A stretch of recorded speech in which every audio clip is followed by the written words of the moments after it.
Ik ben Volkert Baarsma, bakker van een Friese bakkerij. Nou, we hebben Friese producten in ons assortiment. En daarom hebben we het logo ook omgepast naar mijn Fries vlaggen en alles erin.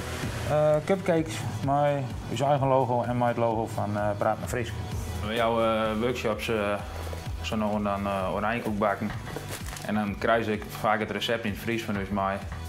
En stiekem zetten we op de achterkant wel de vertaling in het Nederlands. En toen ik in de bakkerij kwam, dan weer altijd het koekendij en gevulde koekendeeg.